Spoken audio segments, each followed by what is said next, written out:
I am Rebecca Chen, 33 years old, and I am a sustainable agriculture consultant specializing in heritage crop preservation and regenerative farming practices across the Midwest. My grandfather left me his 180-acre working farm in rural Iowa, the land where I spent every summer of my childhood learning to understand soil health, seasonal rhythms, and the patient work of cultivating life from earth.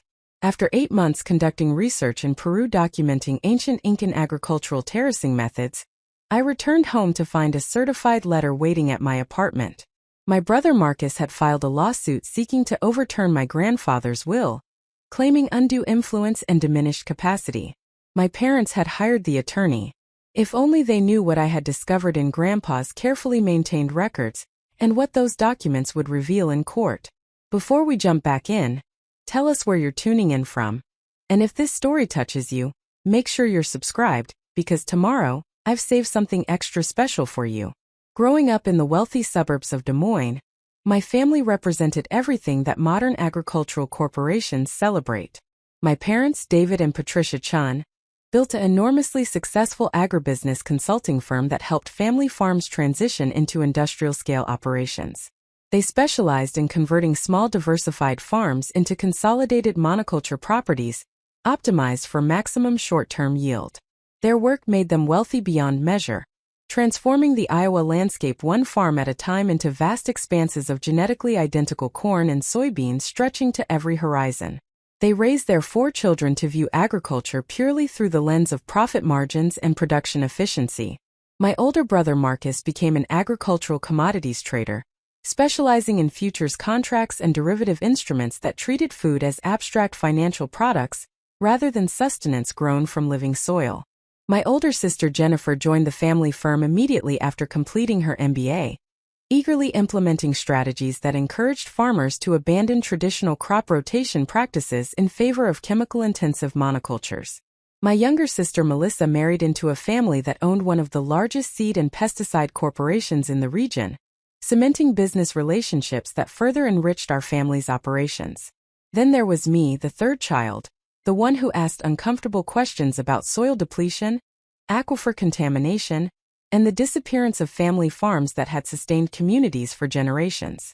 From my earliest memories, I gravitated toward a fundamentally different understanding of what agriculture could and should be. While my siblings collected the latest electronic devices and designer clothes, I spent my allowance on heirloom seed catalogs and books about crop diversity. My bedroom walls featured soil composition charts and photographs of heritage grain varieties, rather than the corporate success posters my parents hung throughout our home. Family conversations about business strategies and market dominance left me yearning for discussions about ecological balance and sustainable land stewardship instead. My maternal grandfather, Thomas Hawthorne, stood as the singular exception to my family's values. Unlike his daughter Patricia, who had eagerly abandoned the family farm for corporate success, my grandfather maintained his commitment to the land he had inherited from his own parents. His 180-acre property in Worth County, in the northernmost reaches of Iowa near the Minnesota border, operated according to principles that had sustained farming communities for centuries. He practiced diversified agriculture, growing multiple heritage grain varieties, maintaining extensive vegetable gardens, rotating livestock through carefully managed pastures, and preserving native prairie sections that provided habitat for declining pollinator populations. Throughout my childhood, I spent every possible moment at Grandpa's farm. While my siblings attended expensive summer camps focused on leadership development and business skills, I begged to stay with my grandfather, learning to identify beneficial insects, understanding the complex relationships between different plant species, and discovering how healthy soil teamed with microscopic life that made chemical fertilizers unnecessary.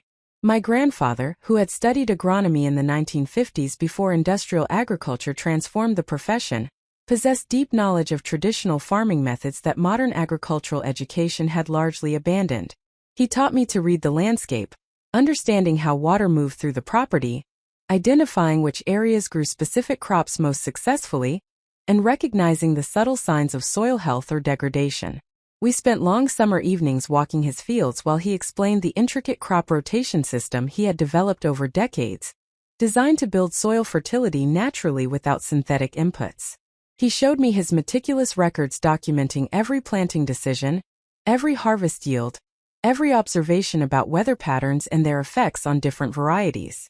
His approach to farming was both ancient and revolutionary, rooted in ecological principles that industrial agriculture had dismissed as inefficient and outdated. My grandmother Eleanor, who passed away when I was 12, had been equally influential in shaping my understanding of agriculture's broader purpose. She maintained extensive gardens that provided fresh produce for their household and for elderly neighbors in the surrounding community. She taught me about seed saving, demonstrating how to select the strongest plants for future generations, and explaining the importance of maintaining genetic diversity in cultivated crops. Her kitchen was a laboratory where I learned food preservation techniques that connected us to traditions stretching back centuries. College marked my formal break from family expectations. While my parents insisted I study business or agricultural economics, preparing to join the family firm, I pursued a degree in sustainable agriculture and soil science at a small college in Minnesota known for its environmental focus. The decision sparked intense family conflict during every holiday break. My mother expressed constant disappointment about my refusal to pursue a practical career with income potential. My father delivered lectures about the realities of modern agriculture and the necessity of industrial methods to feed global populations.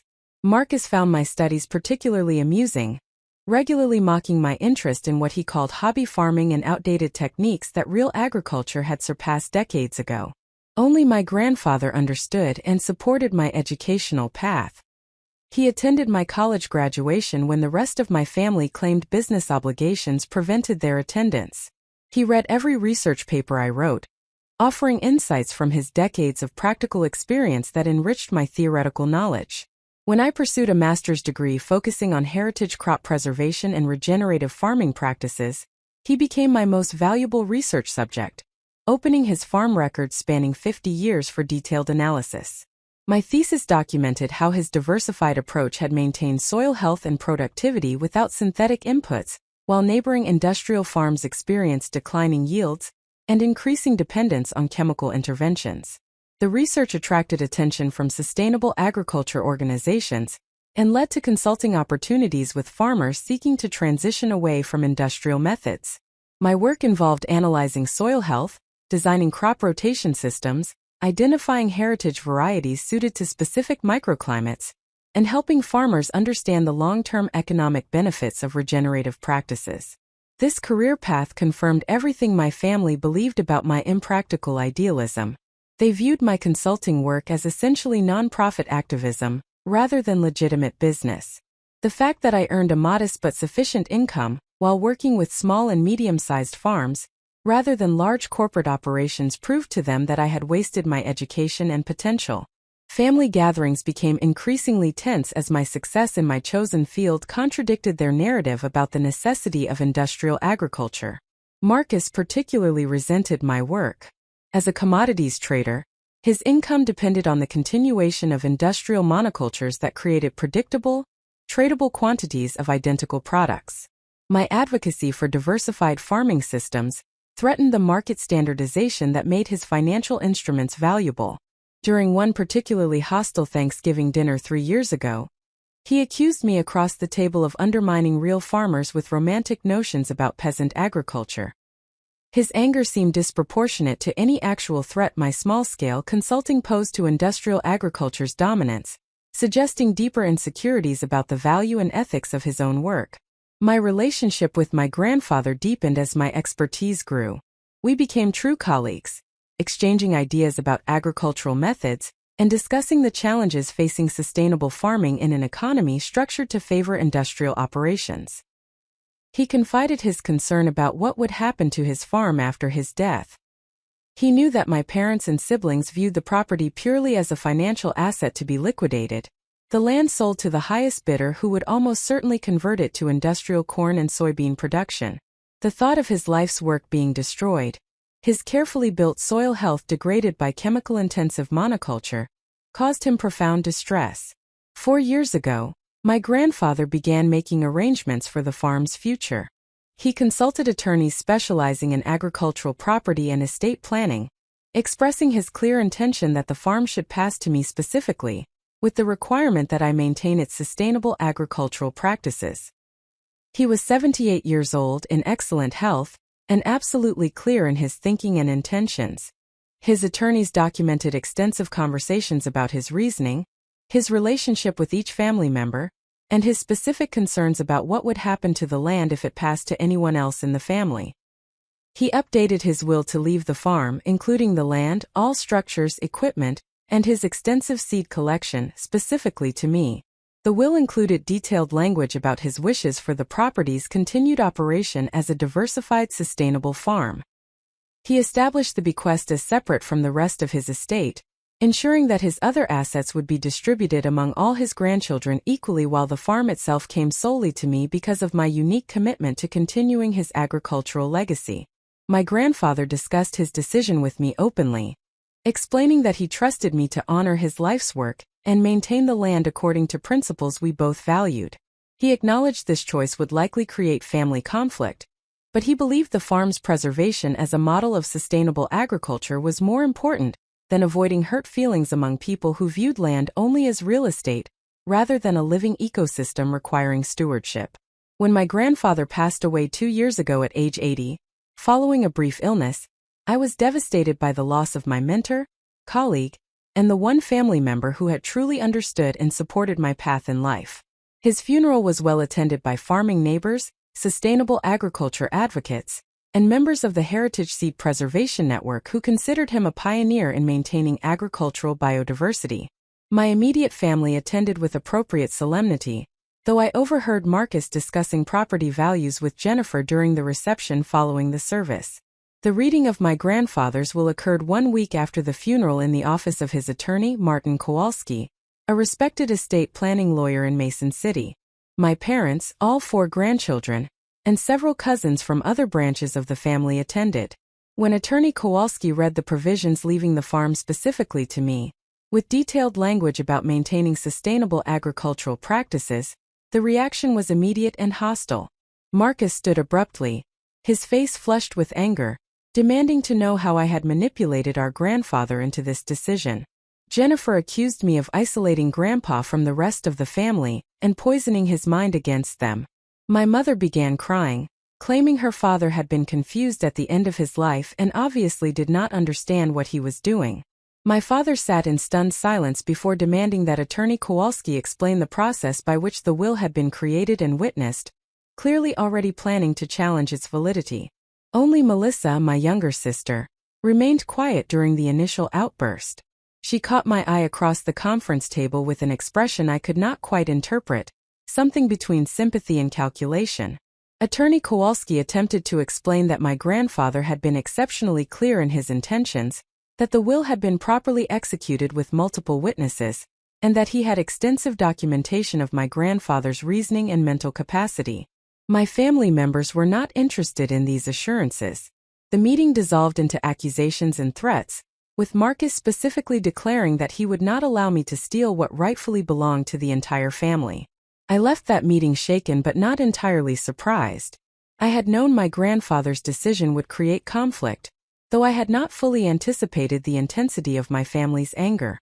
In the following weeks, I received numerous hostile phone calls and text messages from various family members demanding that I renounce the inheritance and agree to sell the property with proceeds divided equally among all grandchildren. When I refused, explaining that I intended to honor Grandpa's wishes and continue operating the farm sustainably, the communications became increasingly threatening. Marcus took the lead in organizing family opposition to the will. He convinced my parents to fund a legal challenge, arguing that our grandfather had lacked mental capacity when creating his final will, and that I had exerted undue influence over him during his final years. They hired Theodore Brennan, an aggressive litigation attorney from Des Moines known for winning contentious estate disputes through intimidation and exhaustive legal warfare, designed to exhaust opponents financially. Preparing and narrating this story took us a lot of time, so if you are enjoying it, subscribe to our channel, it means a lot to us. Now back to the story. The lawsuit was filed 4 months after my grandfather's death, formally challenging the will's validity and seeking to have it overturned in favor of an earlier version that left the farm as part of the general estate to be divided equally among heirs. The complaint included disturbing allegations that I had isolated my grandfather from other family members, manipulated him emotionally, and taken advantage of age-related cognitive decline to secure an inheritance I had not earned and did not deserve. Reading those legal accusations felt like being physically struck. The complaint portrayed my genuine relationship with my grandfather, built over decades of shared values and meaningful work, as calculated manipulation. It characterized my career in sustainable agriculture as a long-term scheme to ingratiate myself for financial gain, rather than authentic professional commitment. The legal document transformed every summer I had spent learning from Grandpa, every conversation we had shared about agricultural philosophy, every moment of our mutual respect and affection, into evidence of sinister intent. The lawsuit demanded a jury trial, which Attorney Kowalski explained was a strategic decision designed to create maximum publicity and pressure. Estate disputes are normally handled by judges in relatively private proceedings, but jury trials invite public attention and allow for emotional appeals that might sway laypeople unfamiliar with estate law. Marcus and my parents clearly intended to paint me publicly as a greedy manipulator who had stolen from her own family, hoping either to win in court or pressure me into settling by making the fight so personally destructive that I would surrender rather than endure the public humiliation they planned to inflict. I met with Attorney Kowalski and his associate, a younger lawyer named Rebecca Chen who had no relation to my family despite sharing our surname, to discuss my options for responding to the lawsuit. They explained that defending against will contests was expensive and emotionally draining, requiring extensive discovery, depositions, and ultimately trial testimony that would air private family matters publicly.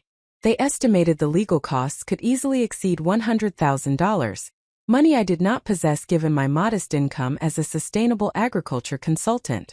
Attorney Kowalski offered to represent me on a partial contingency basis, reducing his hourly rate substantially because he believed strongly in the validity of my grandfather's will and was offended by the allegations in Marcus's complaint. He had known my grandfather for 15 years and had personally witnessed his mental clarity and firm intentions regarding the farm's future. Still, even with reduced legal fees, defending the lawsuit would strain my finances severely and consume enormous time and emotional energy during a period when I was still grieving my grandfather's death. I seriously considered whether fighting was worth the cost. The farm had been officially mine for 4 months, but I had not yet moved there permanently, instead traveling back and forth from my apartment in Minneapolis where my consulting business was based.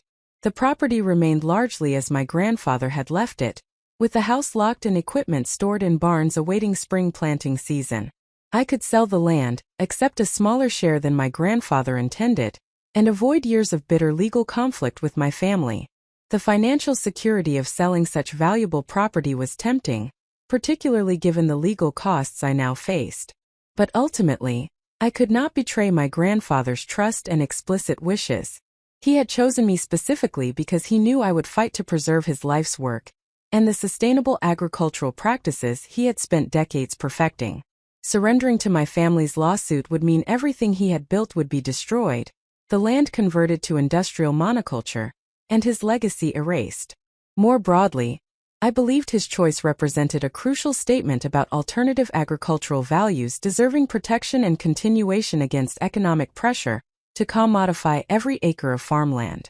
I authorized Attorney Kowalski to file a vigorous defense of the will's validity and to prepare for trial. This decision marked the beginning of an 18-month ordeal that would test my resolve, drain my resources, and ultimately reveal truths about my family, my grandfather, and myself that would permanently alter every relationship and assumption I had carried throughout my life. What I did not yet know was that my grandfather had left me something far more valuable than land and equipment. Hidden within his meticulous farm records were documents that would not only vindicate his decision but expose the real reasons my family was so desperate to gain control of his property. These discoveries would transform my position from defensive to offensive, changing the entire nature of the legal battle and ultimately resulting in a courtroom outcome that no one, except perhaps my grandfather himself, could have anticipated. The day I received the lawsuit papers, I drove north from Minneapolis to Worth County, needing to be on the land that had become the center of so much conflict. It was late November, and the fields lay dormant under light snow cover, resting through winter in preparation for spring's renewal. I walked the property boundaries, visited the barn where my grandfather had stored his collection of heritage seeds, and stood in the empty farmhouse where so many of my happiest childhood memories had been created. In his small office, unchanged since his death, I sat in his desk chair and looked at the filing cabinets and bookshelves containing 50 years of farm records. My grandfather had been extraordinarily meticulous in documenting everything related to the farm's operation: planting records, harvest yields, weather observations, soil test results, financial transactions, correspondence with seed companies and agricultural organizations, and detailed notes about his decision-making process for every aspect of farm management. I had reviewed some of these records during my graduate research, but I had focused specifically on documents related to sustainable practices and crop diversity. Now, facing a lawsuit that challenged my grandfather's mental capacity and accused me of manipulation, I needed to understand everything these records might reveal about his state of mind, his relationships with family members, and his reasoning about the farm's future. I began methodically working through the filing cabinets, starting with the most recent years and working backward. What I discovered in those carefully organized files would change everything about how I understood my grandfather's final years, my family's true motivations, and the real stakes of the legal battle I was facing.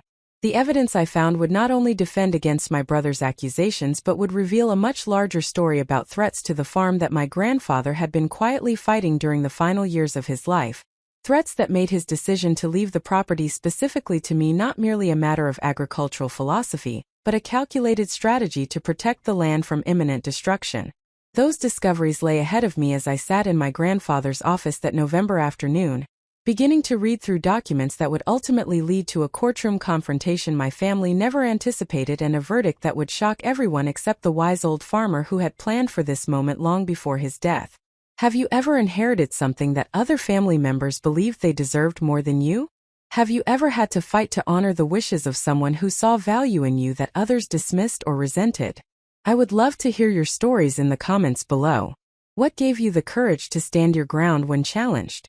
If this story resonates with you, please give it a like and subscribe to hear more about defending your inheritance and honoring those who believed in you, even when it meant facing those who did not. Thank you for watching, and remember that sometimes the most valuable things we inherit are not just property but the trust and wisdom of those who knew us well enough to recognize our true character and capabilities.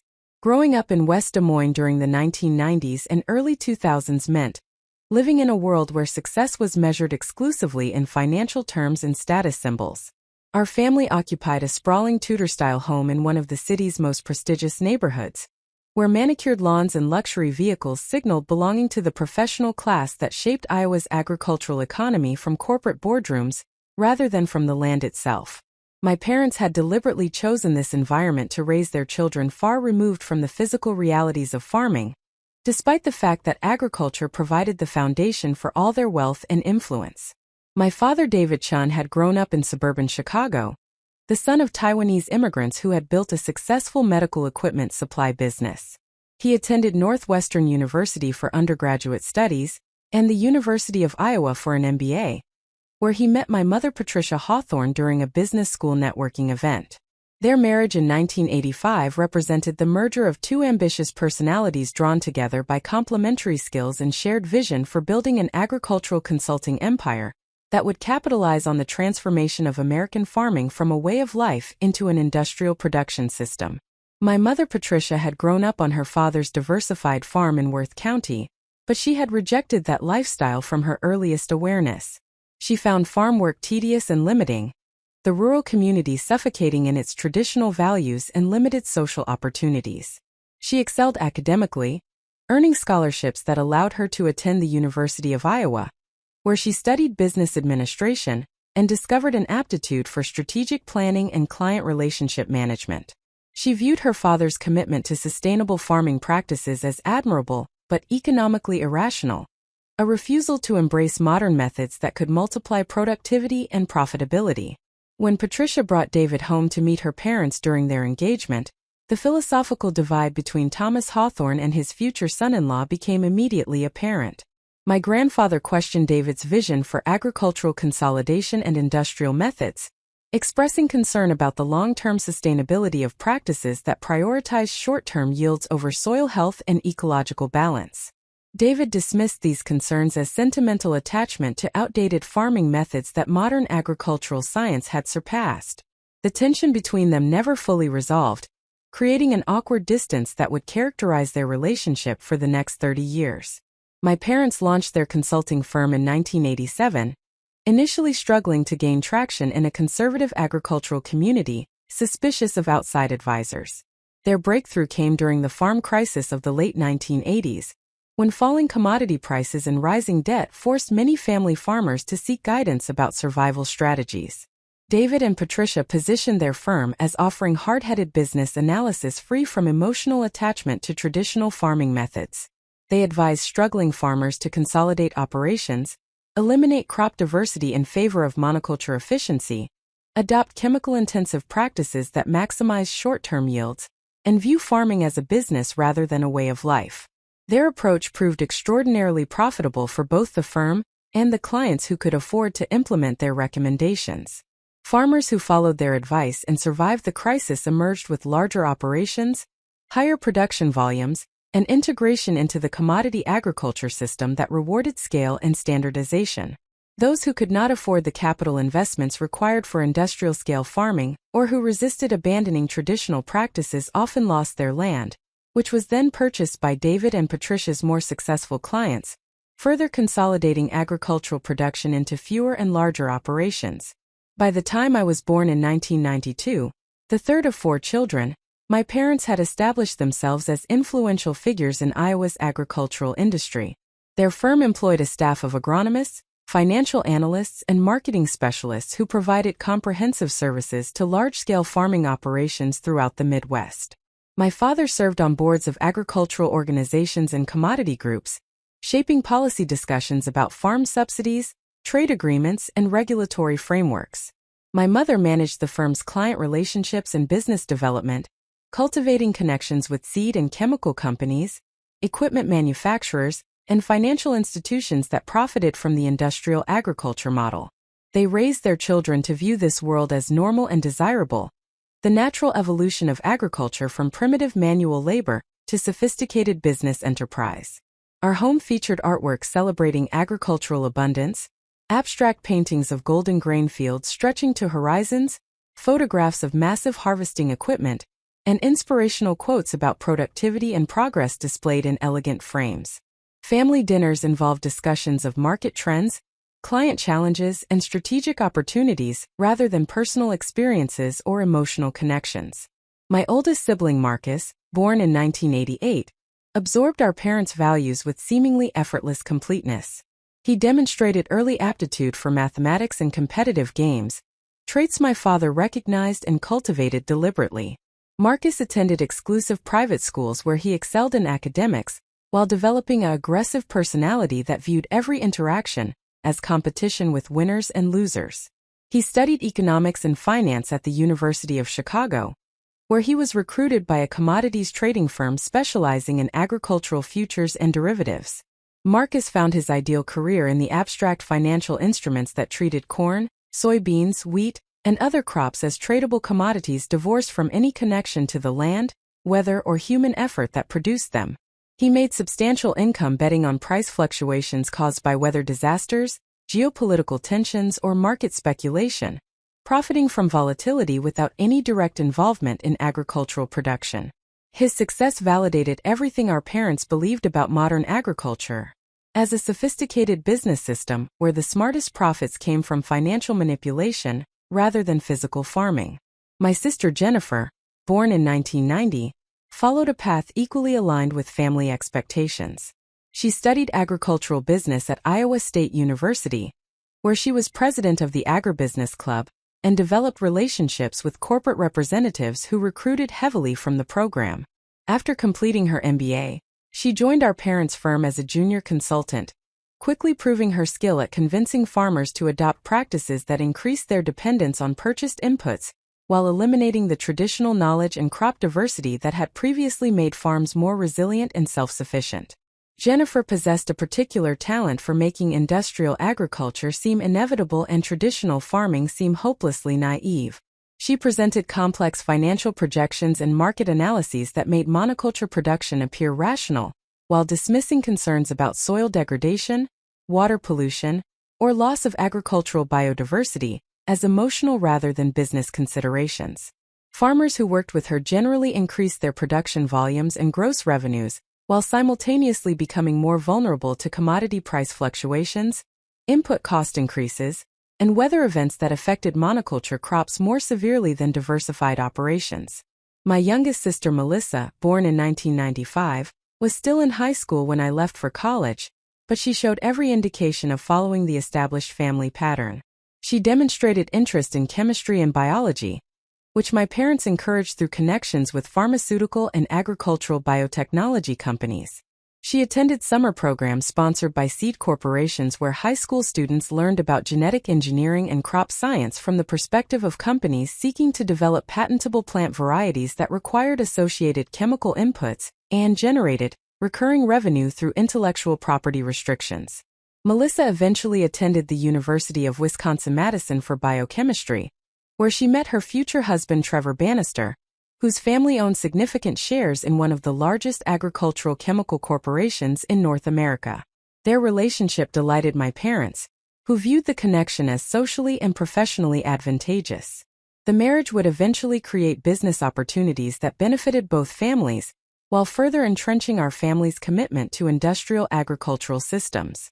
Into this environment I arrived as the third child, and from my earliest memories I experienced profound discomfort with the values and worldview that surrounded me. I cannot identify a specific moment when I recognized my difference from my family, but I have distinct memories of feeling disturbed by conversations that treated farming purely as business and land purely as real estate. When I was perhaps 5 or 6 years old, I asked my father at dinner why we did not grow food in our large backyard, and his response that we paid other people to grow food for us struck me as fundamentally wrong in ways I could not articulate at that age. My mother attributed my questions and concerns to excessive sensitivity, a personality trait she viewed as requiring correction. She enrolled me in competitive activities designed to toughen my disposition, but I consistently gravitated toward solitary pursuits involving nature observation. I collected leaves and rocks, maintained notebooks with drawings of insects and birds, and showed far more interest in the small wooded area behind our neighborhood than in the shopping trips and social events my sisters enjoyed. My parents viewed this behavior as a phase I would outgrow once I matured and understood practical realities. The true refuge and validation I sought arrived through my relationship with my grandfather Thomas Hawthorne. My mother maintained minimal contact with her parents, visiting perhaps 3 or 4 times yearly for obligatory holiday gatherings characterized by polite tension rather than warmth. She found excuses to limit these visits, claiming business obligations or scheduling conflicts that prevented longer stays.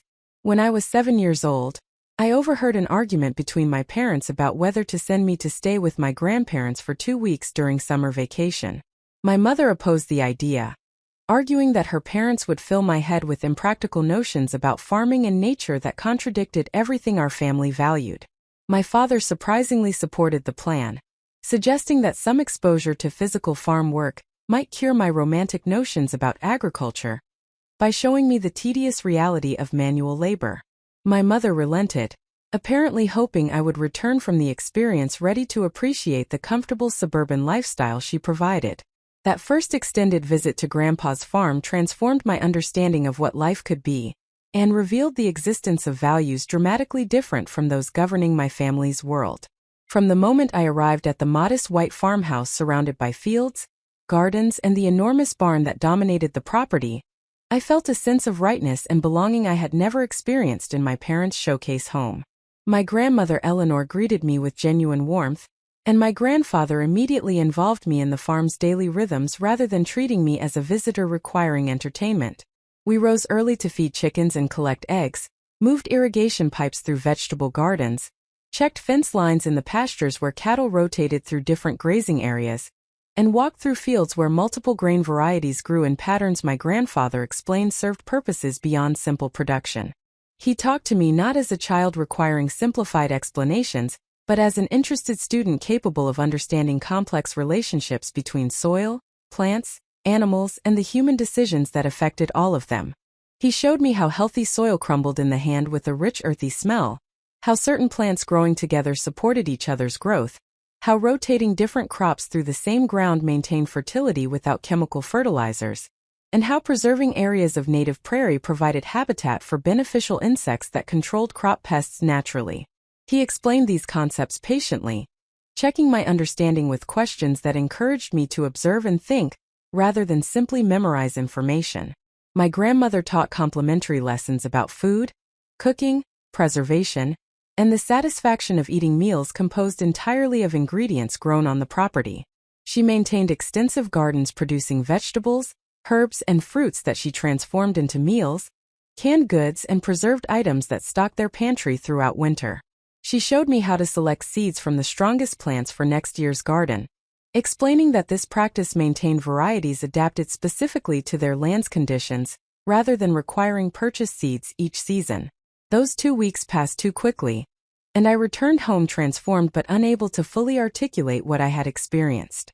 My parents asked about the visit with the expectation that I would complain about hard work and primitive conditions, but instead I spoke enthusiastically about everything I had learned and begged to return the following summer.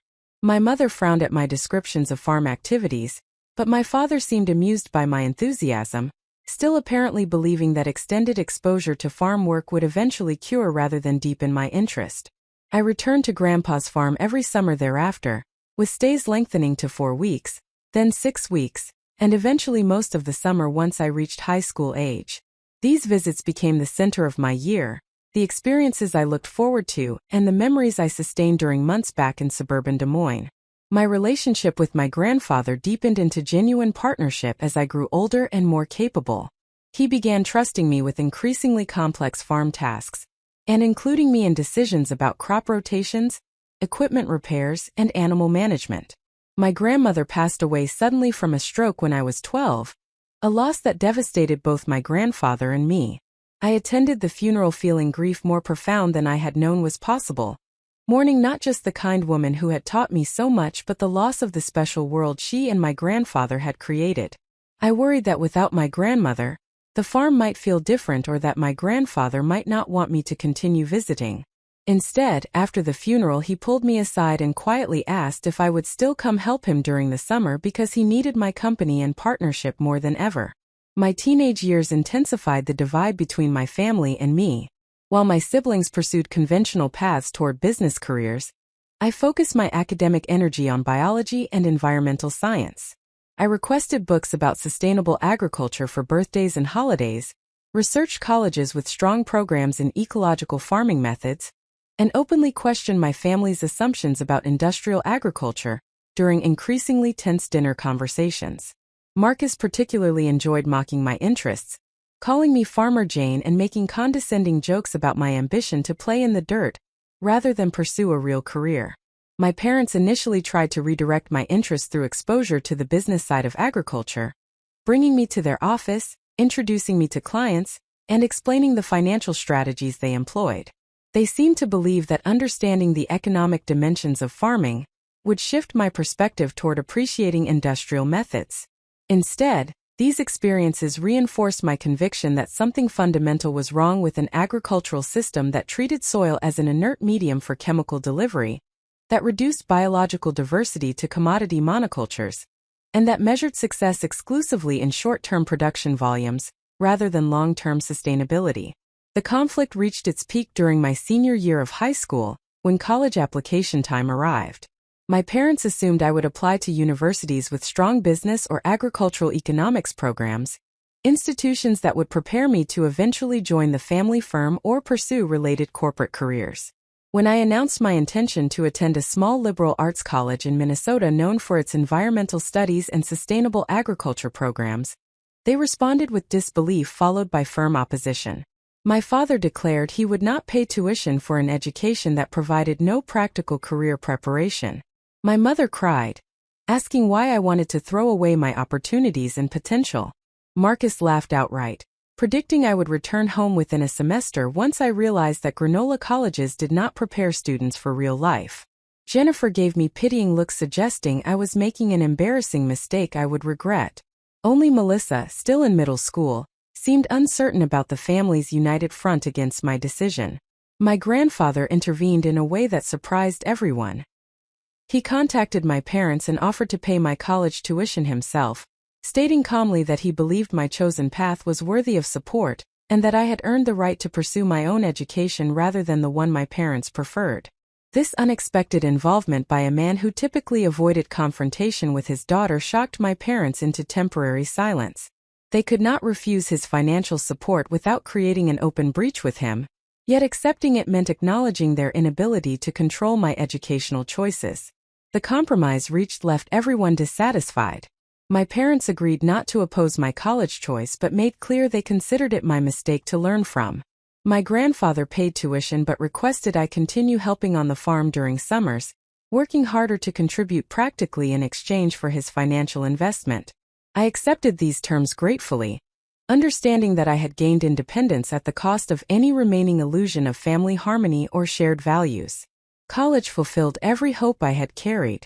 The small campus in southern Minnesota attracted students genuinely interested in environmental sustainability, alternative agriculture, and rethinking humanity's relationship with natural systems. I found professors who took seriously the questions my family dismissed, fellow students who shared my values, and an educational philosophy emphasizing hands-on learning through direct engagement with land and ecological systems. I volunteered at the campus organic farm, conducted research projects about heritage grain varieties, and spent every possible moment outside the classroom working directly with soil and plants. My academic performance exceeded expectations. I discovered that the years of observation and practical work with my grandfather had given me intuitive understanding that complemented formal scientific education beautifully. I could connect theoretical concepts about soil biology, plant physiology, and ecological relationships to practical experience in ways that impressed professors and enriched classroom discussions. By my sophomore year, I was assisting with research projects and considering graduate school to deepen my expertise in sustainable agriculture and heritage crop preservation. Family visits during college years became increasingly strained and infrequent. I attended major holidays but felt like an anthropologist observing an alien culture, rather than a family member coming home. My siblings' lives progressed exactly as expected. Marcus achieved success in commodities trading, Jennifer advanced rapidly in the family consulting firm, and Melissa prepared to attend a prestigious university. Our conversations revealed no common ground, no shared interests, and no genuine curiosity about each other's fundamentally different worldviews. My parents treated me with disappointed tolerance, occasionally asking whether I had reconsidered my career path, but no longer actively trying to redirect me.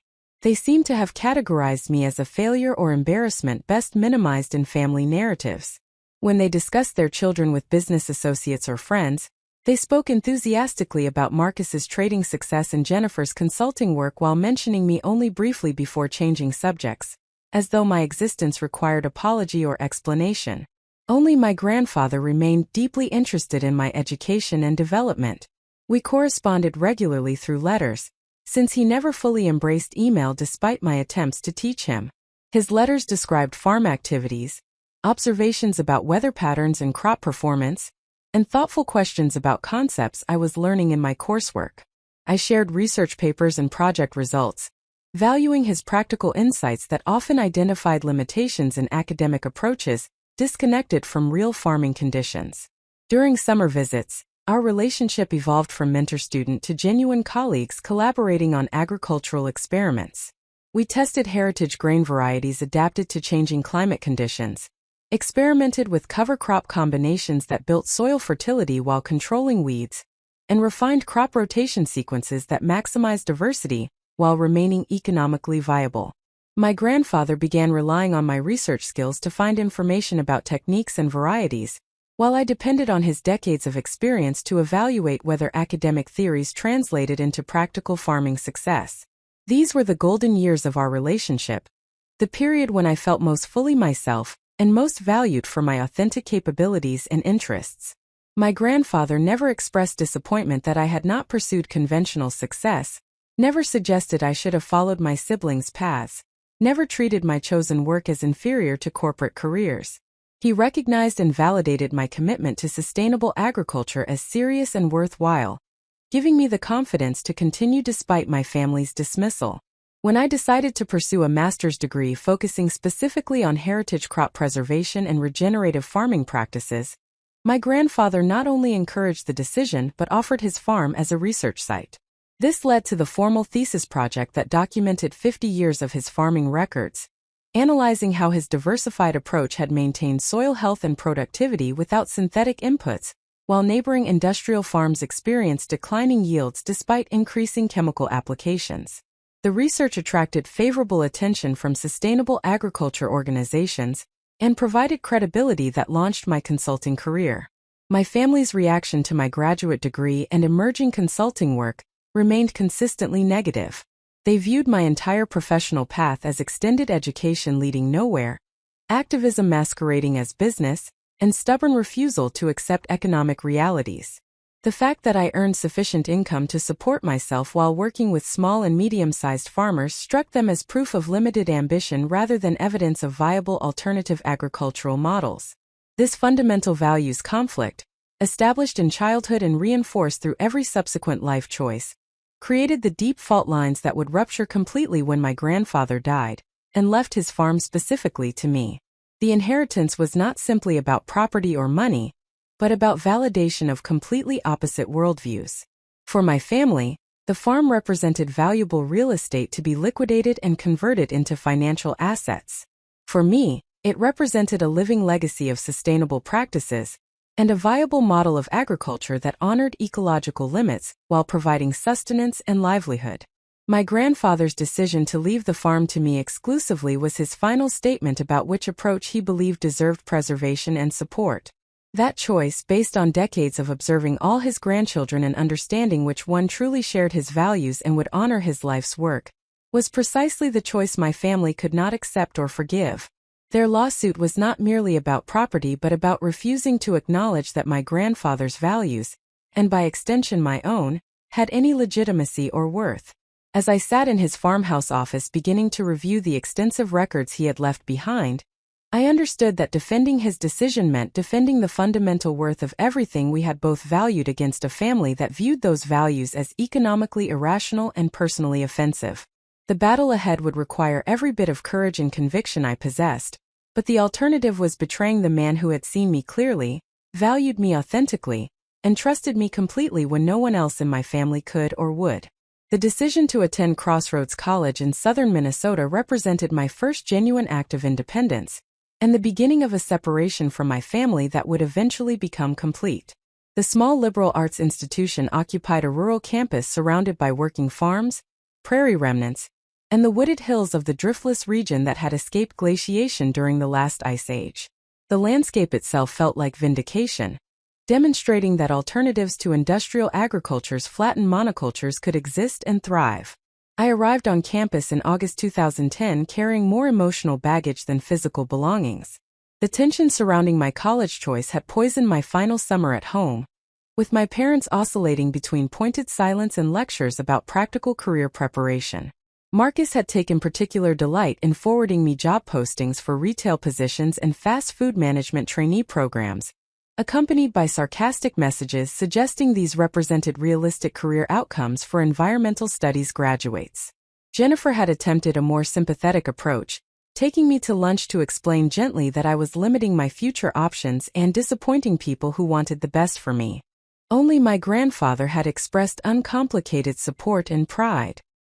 He drove down from Worth County for move-in day, arriving in his old pickup truck loaded with items he thought I might need, including a small desk he had built himself, boxes of preserved foods from his garden, and a leather-bound journal he presented with the simple instruction to document what I learned. My parents had declined to attend, citing business obligations that required their presence in Des Moines. Their absence hurt less than it might have because my grandfather's presence provided everything I needed in terms of family support and validation. The academic environment at Crossroads exceeded my expectations in every dimension. The environmental studies program attracted faculty who had deliberately chosen teaching at a small college over more prestigious research positions because they valued hands-on education and direct engagement with students exploring alternative approaches to human relationship with natural systems. My first semester professors included a soil scientist who had worked for decades restoring degraded farmland to ecological health, an ethnobotanist who studied indigenous agricultural methods, and an agricultural economist who specialized in analyzing the true costs and benefits of different farming systems when environmental and social factors were included alongside narrow financial metrics. The curriculum emphasized experiential learning through the college's organic farm, a 40-acre demonstration site that operated as both teaching laboratory and working agricultural operation. Students participated in all aspects of farm management, from planning crop rotations through harvesting and marketing produce to local restaurants and community members. The farm practiced intensive diversified production using methods that built soil health, minimized external inputs, and produced exceptional quality food, while remaining economically viable at small scale. I volunteered for every available farm shift, spending far more time working with soil and plants than required by my coursework. The farm manager, a woman named Dr. Rita Sorensen who had earned her PhD studying traditional farming systems in Southeast Asia, recognized my enthusiasm and practical knowledge from summers with my grandfather. She began assigning me increasingly complex responsibilities and including me in decision-making discussions usually reserved for advanced students or graduate researchers. Under Dr. Sorensen's mentorship, I learned to integrate practical farming skills with scientific understanding of the ecological processes underlying successful agriculture.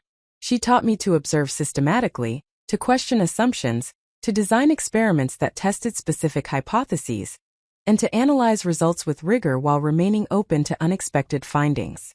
Her approach combined intellectual discipline with profound respect for the wisdom embedded in traditional farming practices, developed through centuries of careful observation and adaptation. My academic performance reflected the perfect alignment between my interests and my educational program. I earned the highest grades in my cohort during freshman year, not through grinding memorization but through genuine engagement with material that felt vital and meaningful. Papers that other students approached as tedious assignments became opportunities for me to explore questions that had puzzled me during summers on my grandfather's farm. How did traditional crop rotation systems maintain soil fertility without synthetic fertilizers? What made heritage grain varieties more resilient than modern commercial cultivars? How could small diversified farms remain economically viable when agricultural policy and market structures heavily favored large-scale monoculture operations? My professors encouraged my intellectual curiosity and directed me toward research opportunities, usually available only to graduate students. By the end of freshman year, Dr. Sorensen invited me to assist with her ongoing research project documenting the economic and ecological outcomes of farms that had transitioned from conventional to organic and regenerative practices. The project involved visiting farms across Minnesota and Iowa, conducting soil health assessments, analyzing financial records, and interviewing farmers about their transition experiences and outcomes. This research assistant position during the summer after my freshman year provided transformative experiences and insights. I traveled to dozens of farms, witnessing the diversity of approaches farmers employed in moving away from industrial methods. Some transitioned gradually over many years, testing regenerative practices on small sections while maintaining conventional operations on most acreage. Others made dramatic changes quickly, driven by health concerns about pesticide exposure, environmental convictions about water quality and soil degradation, or economic analysis showing that eliminating expensive chemical inputs while accepting somewhat lower yields could actually improve profitability. The farmers I met represented a spectrum of backgrounds, motivations, and philosophies, but they shared common experiences of isolation and opposition from conventional agricultural communities. Many described being ridiculed by neighbors, questioned by family members, and dismissed by agricultural extension agents trained exclusively in industrial methods. They spoke about the courage required to farm differently when everyone around them insisted that alternative approaches would fail, about the intellectual challenge of learning new skills that agricultural education no longer taught, and about the deep satisfaction of rebuilding soil health and ecological vitality on land that had been degraded by decades of chemical-intensive monoculture. These conversations resonated powerfully with my own experience of choosing a path my family could not understand or support. I recognized in these farmers the same stubborn commitment to values that transcended narrow economic calculation, the same willingness to work harder and learn continuously in pursuit of goals that others dismissed as impractical or naive. Their stories validated my conviction that alternative agricultural approaches were not merely theoretical possibilities, but practical realities being implemented successfully by real farmers on real land despite institutional and cultural opposition. The research also exposed me to the structural barriers that made transitioning to sustainable agriculture difficult regardless of a farmer's commitment or skill. Agricultural policy at federal and state levels provided subsidies and support almost exclusively for commodity crops grown in monoculture, using industrial methods. Crop insurance programs penalized diversity by covering only a narrow range of crops and requiring uniform planting and management practices. Agricultural extension services and land-grant universities focused research and education on industrial agriculture, offering minimal support for farmers seeking alternatives. Equipment manufacturers, seed companies, and agricultural suppliers designed products for large-scale monoculture operations, creating practical challenges for small diversified farms. Financial institutions and land appraisal practices created additional obstacles. Banks trained to evaluate farm loans based on conventional metrics struggled to assess the viability of diversified operations that did not fit standard templates. Land values reflected assumptions about agricultural use that privileged potential for industrial-scale monoculture, making it difficult for beginning farmers committed to sustainable practices to purchase land, and making it economically challenging for established farmers to resist pressure to sell to conventional operations willing to pay premium prices. Understanding these systemic barriers deepened my appreciation for what my grandfather had accomplished in maintaining sustainable diversified farming on his property for decades despite being surrounded by industrial operations and swimming against powerful economic and cultural currents. His ability to sustain his approach required not just practical farming skills but also financial discipline, intellectual independence, and remarkable strength of conviction to continue farming according to his values when nearly everyone else had abandoned similar practices. I returned to my grandfather's farm after completing the summer research assistantship, spending 2 weeks before fall semester working alongside him and sharing what I had learned. He listened with intense interest to my descriptions of farms I had visited and farmers I had met, asking detailed questions about specific practices and outcomes. He seemed pleased and somewhat surprised to learn about the growing network of farmers implementing approaches similar to his own, having felt isolated for many years as neighbors converted to conventional methods. We spent long evenings discussing the structural barriers I had encountered in my research and strategizing about how to overcome them. My grandfather revealed that he had quietly been documenting his own farm's financial performance and ecological outcomes for decades, motivated partly by personal interest in understanding what worked and what did not, but also by a growing conviction that such documentation might someday prove valuable in demonstrating the viability of alternative approaches. He showed me file cabinets containing 50 years of detailed records that represented a goldmine of data about long-term outcomes of sustainable diversified farming. This discovery planted the seed for what would eventually become my master's thesis, though at the time I was only beginning my sophomore year of college and not yet thinking seriously about graduate school. My grandfather suggested somewhat tentatively that if I ever wanted to conduct formal research using his farm records, he would be honored to participate and would grant full access to all documentation. The offer touched me deeply, representing both his respect for my emerging expertise and his desire to contribute to broader understanding of sustainable agriculture. Sophomore year brought increasing academic focus and clarity about my career direction. I declared a double major in environmental studies and biology, recognizing that credibility in agricultural consulting would require solid scientific foundation alongside practical farming experience. I continued working extensively at the college farm while taking advanced courses in soil science, plant ecology, agricultural systems, and research methodology. I joined the Student Agriculture Club, attended conferences about sustainable farming, and began networking with organizations working on agricultural policy and farmer education. My relationship with my family continued deteriorating during this period.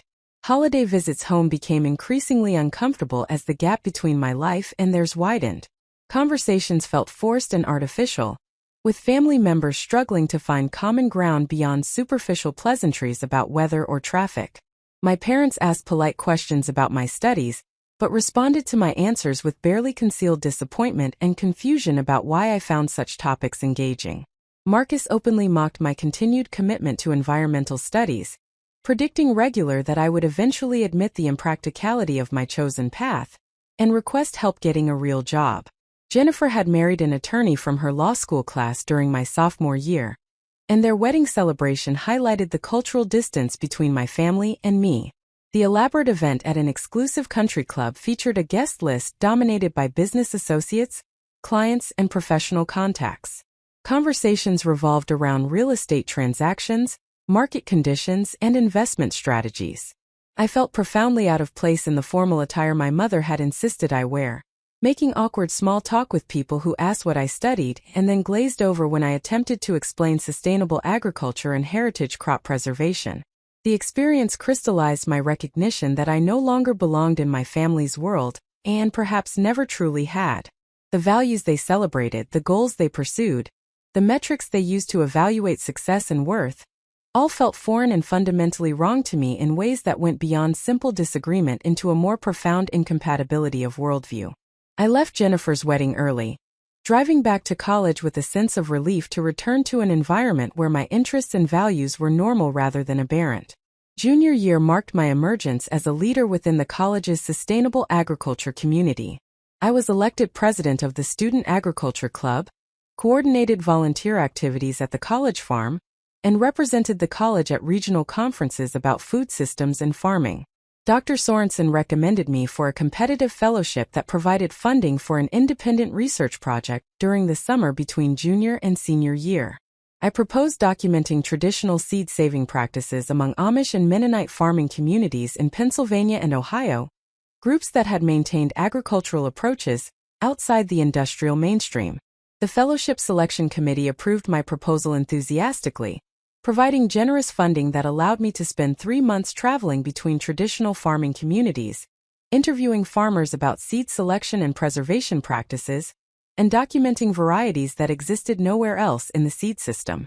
The research revealed extraordinary genetic diversity maintained through generations of careful selection by farmers who viewed seeds as sacred trust to be preserved and passed forward, rather than commercial products to be purchased annually. The traditional farmers I met during this research possessed deep knowledge about plant genetics, adaptation, and selection that had been accumulated through centuries of practical experience and careful observation. They could identify dozens of varieties of corn, beans, tomatoes, and other crops by sight, explaining the specific characteristics that made each variety valuable for different purposes, growing conditions, and preservation methods. Many maintained varieties that had been in their families for multiple generations, seeds that had been brought from Europe or developed through selection after arrival in North America, representing irreplaceable genetic diversity that existed nowhere else in the global seed system. This research profoundly influenced my understanding of what was being lost as industrial agriculture eliminated crop diversity in favor of a handful of commercial varieties. The genetic diversity maintained by traditional farming communities represented not just agricultural history but also future resilience, since no one could predict which plant characteristics might prove essential for adapting to changing climate conditions, emerging pest and disease pressures, or future human nutritional needs. The wholesale abandonment of heritage varieties in favor of uniform commercial cultivars represented an incalculable loss of biological and cultural resources that could never be recovered once extinct. I returned to campus for senior year with enhanced conviction about the importance of heritage crop preservation and sustainable agriculture. My fellowship research became the foundation for my senior thesis, which documented both the traditional seed-saving practices I had observed and the broader implications of genetic erosion in agricultural crops. The thesis received the highest honors from my department and attracted attention from regional seed preservation organizations, who saw me as a potential ally in their work. During senior year, I also began seriously considering graduate school, recognizing that consulting work in sustainable agriculture would benefit from advanced credentials and specialized expertise. Dr. Sorensen encouraged my graduate school plans and helped me identify programs that aligned with my interests in heritage crops and regenerative farming systems. My grandfather also supported the idea, reiterating his offer to allow his farm to serve as a research site if that would be useful for graduate study. My parents' reaction to my graduate school plans reflected their ongoing inability to understand or accept my chosen path. My father stated flatly that he would not provide any financial support for additional education in environmental studies, viewing graduate school as further investment in a dead-end career direction. My mother suggested tearfully that perhaps I could use graduate school to transition into a more practical field like agricultural economics or business administration. Marcus sent a mocking email attaching articles about the adjunct faculty crisis and limited job prospects for PhD holders in humanities and social sciences, apparently unaware that agricultural sciences followed different employment patterns. My grandfather once again intervened to make graduate school possible, offering to provide financial support equivalent to what he had contributed for undergraduate education. His support came with the suggestion that I seriously consider using his farm as a research site for thesis work, since documenting long-term outcomes of sustainable farming practices could contribute valuable knowledge to the broader sustainable agriculture movement, while also helping him understand what his 5 decades of careful farming had accomplished. I applied to graduate programs in sustainable agriculture, agroecology, and plant sciences at universities in Minnesota, Wisconsin, and Iowa. I crafted application essays explaining my interest in heritage crop preservation and regenerative farming, describing my undergraduate research experiences, and proposing potential thesis projects that would analyze long-term outcomes of diversified sustainable farming systems. Multiple programs accepted me with offers of teaching assistantships or research positions that would provide tuition coverage and modest living stipends. I ultimately selected the graduate program in Sustainable Agriculture Systems at the University of Minnesota Twin Cities, drawn by faculty expertise in heritage crops, soil health, and long-term agricultural sustainability. The program director, Dr. Helena Lindstrom, had conducted pioneering research on organic grain production and maintained strong connections with sustainable farming organizations throughout the Midwest. During our initial meeting, she expressed enthusiasm about my proposed thesis project, analyzing my grandfather's farm records, and suggested the research could make significant contributions to understanding the long-term viability of diversified organic agriculture. My undergraduate graduation in May 2014 attracted only my grandfather from my family. My parents sent a card with a check and a note expressing hope that I would now pursue practical employment rather than additional education that they viewed as postponing inevitable confrontation with economic reality. My siblings sent nothing. The absence of broader family support stung despite my attempts to convince myself that I no longer needed or expected their validation. I recognized that my grandfather's presence represented the only family approval that truly mattered, yet some part of me continued hoping that my accomplishments might eventually earn recognition from parents and siblings who seemed constitutionally incapable of seeing value in anything that diverged from their narrow definition of success.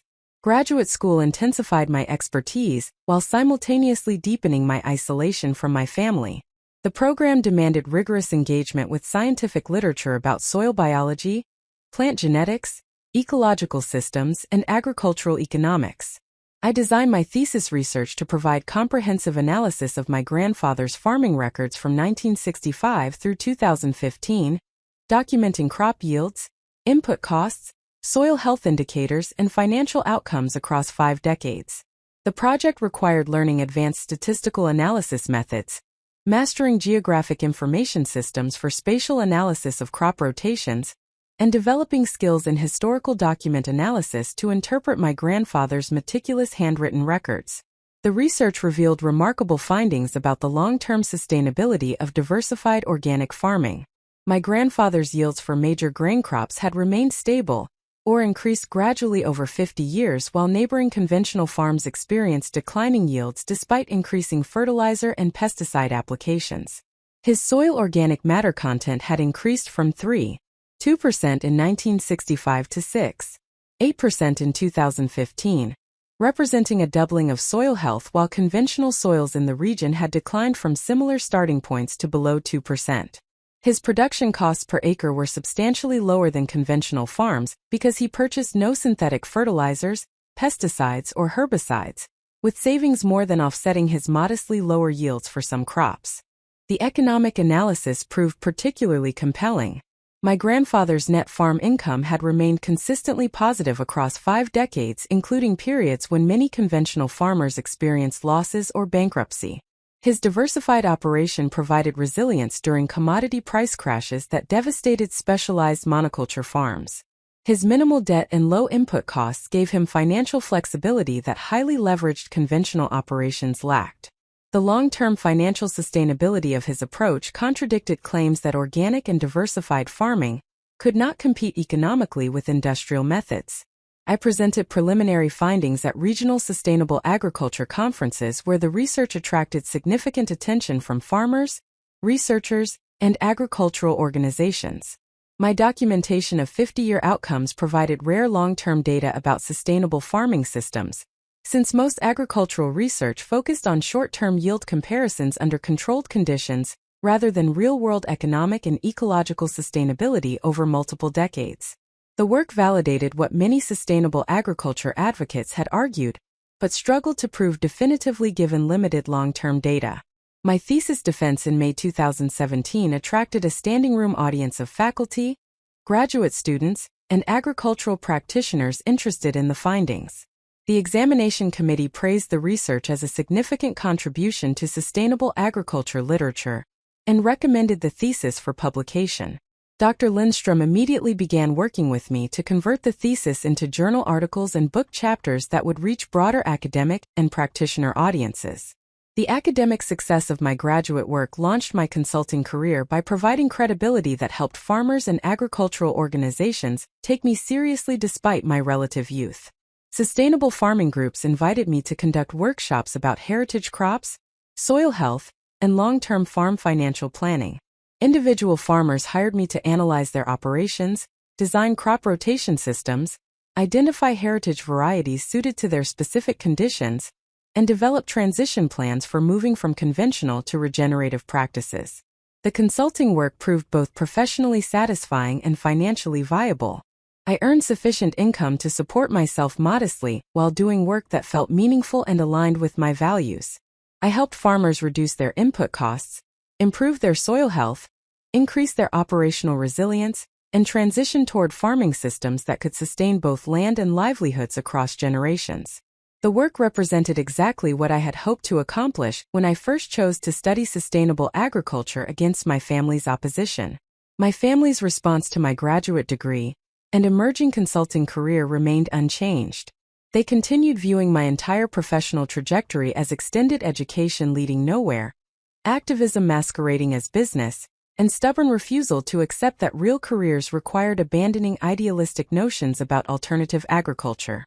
The fact that I supported myself through consulting work failed to impress them, since my modest income seemed negligible compared to their substantial earnings from the agricultural-industrial complex they served and profited from. My grandfather alone recognized and celebrated my accomplishments. He attended my thesis defense, sat in the audience beaming with pride as I presented research based on his 5 decades of farming records, and told me afterward that having his life's work documented and validated through rigorous scientific analysis represented one of the greatest honors of his life. His joy and pride in my success meant everything to me, compensating for the absence of recognition from other family members who could not or would not see value in what I had accomplished. The final 2 years of my grandfather's life saw our relationship reach its deepest level of mutual respect and collaboration. I visited the farm regularly to continue monitoring soil health and crop performance, using the property as an ongoing research site while also providing practical assistance with farm work as he aged and his physical capabilities declined. We spent hours discussing agricultural philosophy, analyzing current agricultural policy debates, and planning for the farm's future after his inevitable death. It was during these conversations that my grandfather revealed his intention to leave the farm specifically to me, explaining his reasoning with characteristic clarity and conviction. He had observed all 4 of his grandchildren carefully over many years. He recognized that I alone shared his values about land stewardship, understood his agricultural philosophy, possessed the knowledge to continue his farming practices, and would fight to preserve the farm as a working demonstration of sustainable agriculture rather than liquidating it for maximum financial return. His decision was not favoritism but rather strategic judgment about who could and would honor his life's work and protect the land he had stewarded for more than 50 years. I accepted this intended inheritance with gratitude and trepidation, Understanding it meant inheriting not just property but responsibility for preserving my grandfather's legacy and continuing the work he had devoted his life to accomplishing. I also recognized the decision would likely create severe family conflict, since my parents and siblings would view the farm as valuable real estate that should be sold and divided equally rather than as a working agricultural system, requiring specialized commitment to maintain. My grandfather's death in late 2018 ended the most important relationship of my life and thrust me into the family conflict I had long anticipated. The pain of losing him was compounded by the immediate hostility of family members who responded to his will's provisions not with grief for a remarkable man's passing but with anger about property distribution they considered unfair. The lawsuit Marcus filed with my parents' financial backing represented the culmination of decades of family conflict about values, worth, and the fundamental question of what makes a life well lived and meaningful. As I began reviewing my grandfather's extensive farm records in preparation for defending against the lawsuit's accusations of undue influence and diminished capacity, I carried not just legal determination but profound moral obligation to honor the trust he had placed in me. His decision to leave me the farm represented his final statement about values worth preserving and his confidence that I possessed the courage and commitment to fight for those values, even against overwhelming family opposition. I could not and would not betray that trust regardless of the cost in family relationships or personal comfort. The farmhouse that had sheltered 3 generations of Hawthorne family farmers sat quiet and still when I arrived on that cold November afternoon in 2018, 3 weeks after my grandfather's funeral and 1 week after the contentious will reading. The white clapboard exterior needed painting, the front porch sagged slightly on the north corner, and the attached mudroom showed signs of decades of use by farmers entering with soil-covered boots and work-worn hands. To anyone evaluating property purely through commercial real estate metrics, the house represented a modest structure with deferred maintenance on land whose primary value derived from agricultural production potential. To me, the house represented something far more profound and irreplaceable. Every room contained memories of summers spent learning from my grandparents, of conversations that shaped my understanding of agriculture and land stewardship, of quiet evenings reading seed catalogs together, and planning crop rotations for upcoming seasons. The kitchen where my grandmother had taught me to preserve garden produce, the living room where my grandfather and I had analyzed weather patterns and discussed farming philosophy, the small office where he had maintained meticulous records for 5 decades. Each space held meaning that transcended any monetary valuation. The land itself carried even deeper significance. The 180 acres comprised several distinct ecological zones that my grandfather had managed according to their specific characteristics and capabilities. The eastern 60 acres consisted of gently rolling cropland with deep prairie soils ideal for growing heritage grains, vegetables, and legumes in carefully planned rotations. The northern 40 acres contained steeper hillsides that my grandfather had maintained in native prairie vegetation, recognizing that these areas provided essential habitat for pollinators, beneficial insects, and wildlife while also preventing erosion on slopes unsuited to cultivation. The western 50 acres included bottomland along Deer Creek with rich alluvial soils that supported intensive vegetable production and provided reliable water access for livestock. The remaining 30 acres surrounding the farmstead contained buildings, gardens, small pastures, and the diverse plantings my grandmother had established including fruit trees, berry patches, and perennial herbs. My grandfather had not simply farmed these acres but had studied them intimately over 50 years, learning their capabilities and limitations through patient observation and careful experimentation. He understood which areas retained moisture during dry years, and which dried out quickly requiring drought-tolerant crops. He knew where early frosts arrived first each fall, and where protected microclimates allowed extending the growing season. He recognized which soils responded best to different crop rotations, and how to match heritage varieties to specific field conditions for optimal performance. This accumulated knowledge existed partly in his written records, but primarily in embodied understanding developed through decades of direct physical engagement with the land. The knowledge could not be easily transferred to someone who viewed farming as a business enterprise managed through standardized protocols, rather than as an ongoing relationship between farmer and land requiring constant attention and adaptation to changing conditions. My family members who wanted to sell the property had no appreciation for this dimension of agricultural expertise, and would have dismissed it as romantic nonsense if I had attempted to explain it. Beyond personal and agricultural significance, the farm represented something even more important in the broader landscape. Worth County, Iowa had undergone dramatic agricultural transformation during the decades my grandfather had farmed there. In 1965, when he took over the property from his parents, the surrounding countryside featured diverse family farms growing multiple crops, maintaining livestock and practicing mixed agriculture similar to his own approach. Farmhouses dotted the landscape at regular intervals, rural schools and churches served farming communities, and small towns provided agricultural services, social gathering places, and local markets for farm products. By 2018, this landscape had been fundamentally altered. Industrial agriculture had consolidated most farmland into large operations specializing in corn and soybean monocultures. Family farmhouses stood empty or had been demolished, small towns struggled with declining populations and closed businesses, and the countryside had been transformed into vast expanses of genetically identical crops, managed by diminishing numbers of farmers operating massive equipment over thousands of acres. The ecological consequences included severe soil degradation, contaminated waterways from agricultural chemical runoff, loss of wildlife habitat and declining biodiversity, and increased vulnerability to climate disruptions that affected monoculture crops catastrophically. My grandfather's farm stood as one of the few remaining examples of the diversified sustainable agriculture that had once characterized the region. His land maintained soil health that had improved rather than degraded over 50 years. His farming practices supported robust populations of native pollinators, beneficial insects, and farmland birds that had become rare or extinct across most of Iowa's agricultural landscape. His farm demonstrated the continuing viability of alternative agricultural approaches that most experts claimed were obsolete and economically impossible. This demonstration function had become increasingly important to my grandfather during his final years. He recognized that his farm provided living proof that sustainable diversified agriculture could succeed economically, while also building rather than degrading the natural resources that all farming ultimately depended upon.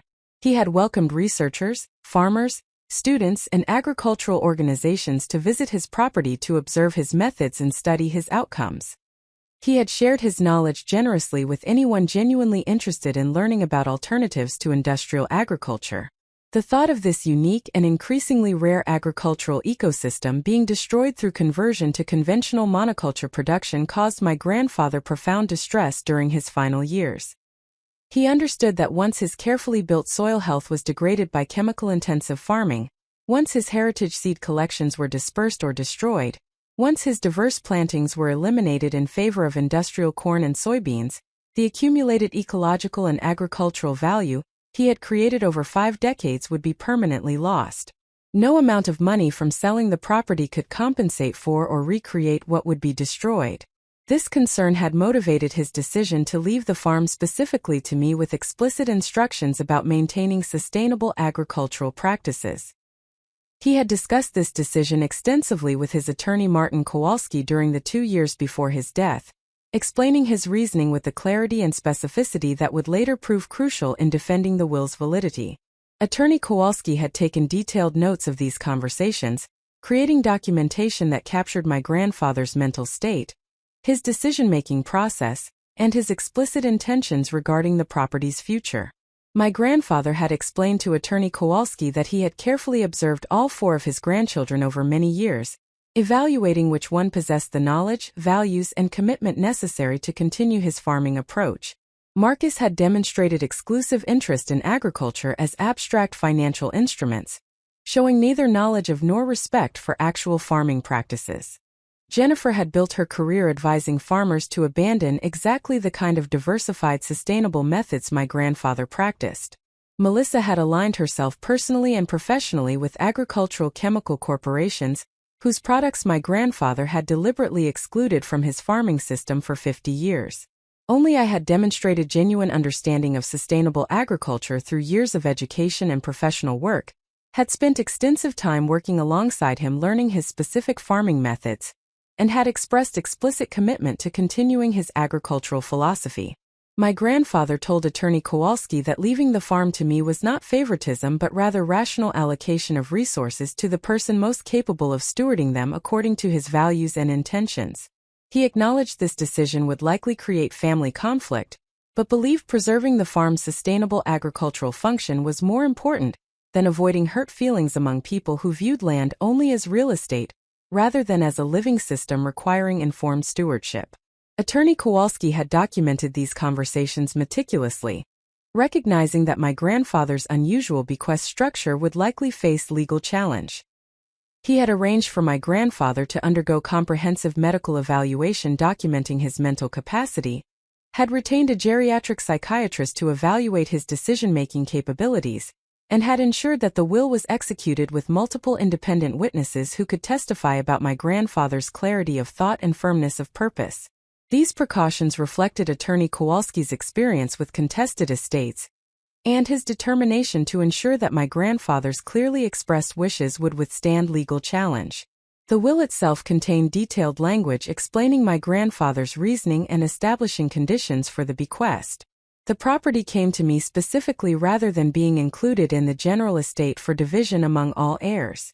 The will explicitly stated that the farm should continue to be operated according to sustainable and organic farming principles that maintained soil health, preserved crop diversity, excluded synthetic chemical inputs, and served as a demonstration site for alternative agricultural methods.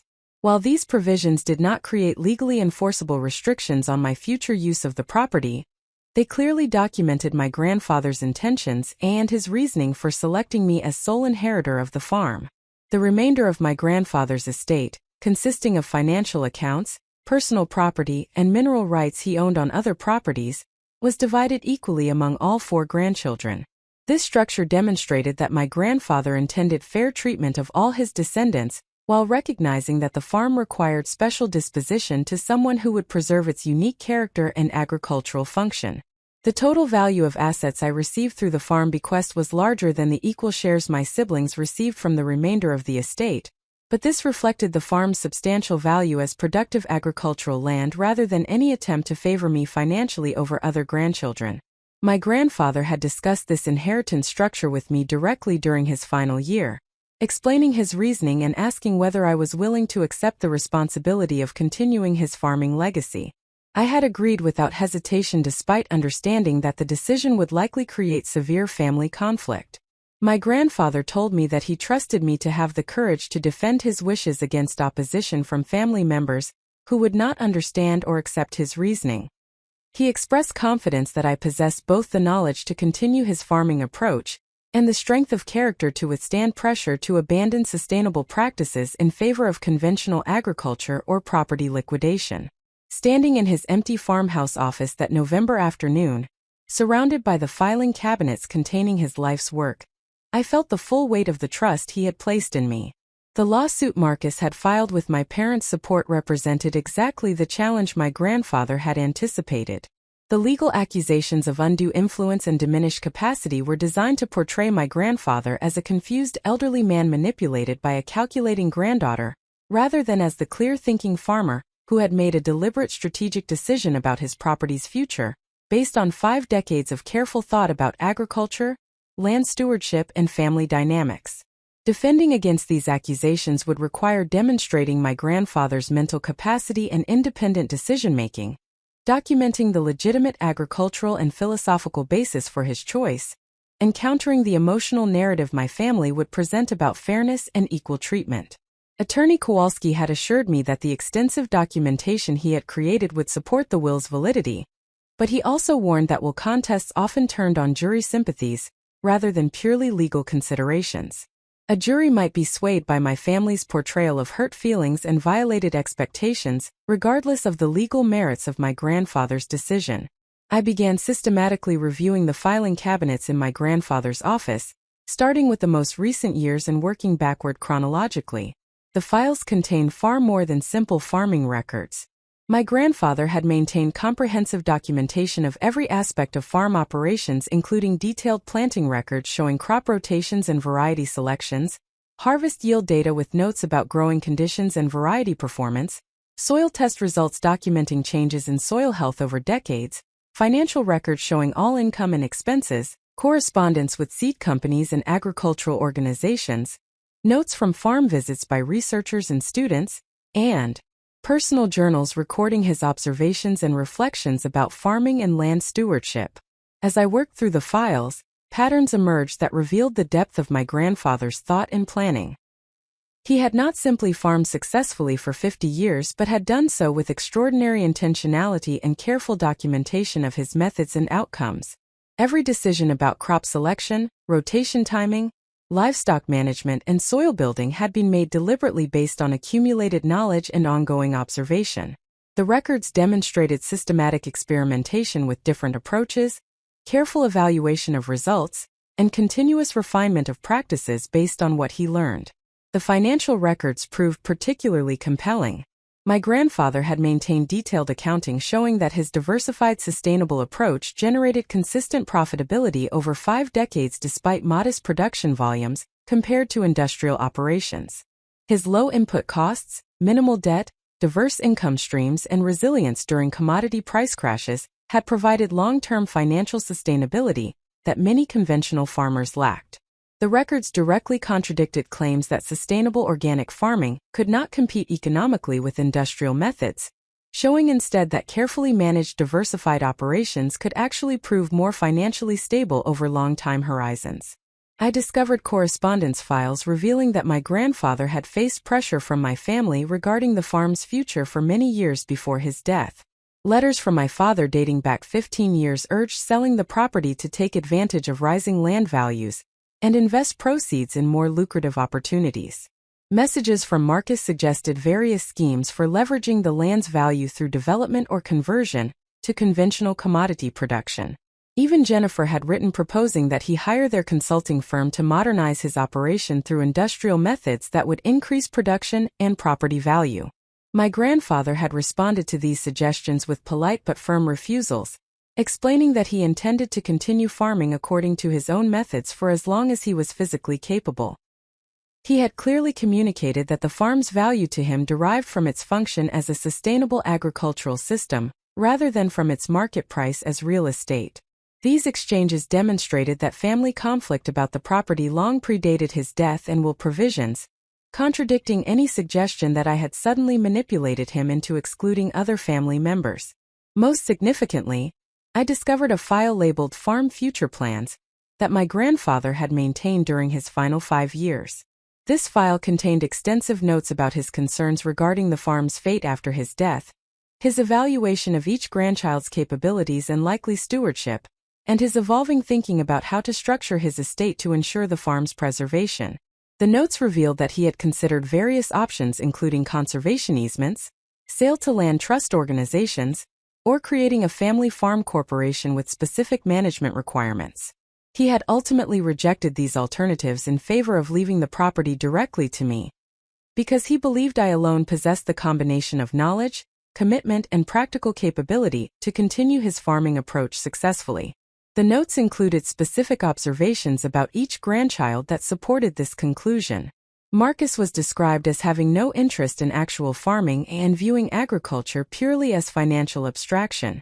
Jennifer was noted as professionally committed to promoting the industrial methods my grandfather opposed. Melissa was characterized as aligned with agricultural chemical industry interests incompatible with organic farming principles. I was described as having demonstrated genuine agricultural expertise, deep understanding of sustainable practices, years of direct farming experience, and explicit commitment to continuing his methods. These contemporaneous notes, written in my grandfather's distinctive handwriting and clearly predating any formal will changes, provided powerful evidence of his mental clarity and independent reasoning about the inheritance structure. The notes showed a man thinking carefully and strategically about complex considerations, weighing different options and reaching conclusions based on rational evaluation of each grandchild's actual capabilities and values rather than on manipulation or confusion. I photographed every page of the Farm Future Plans file, recognizing its potential importance for defending the will.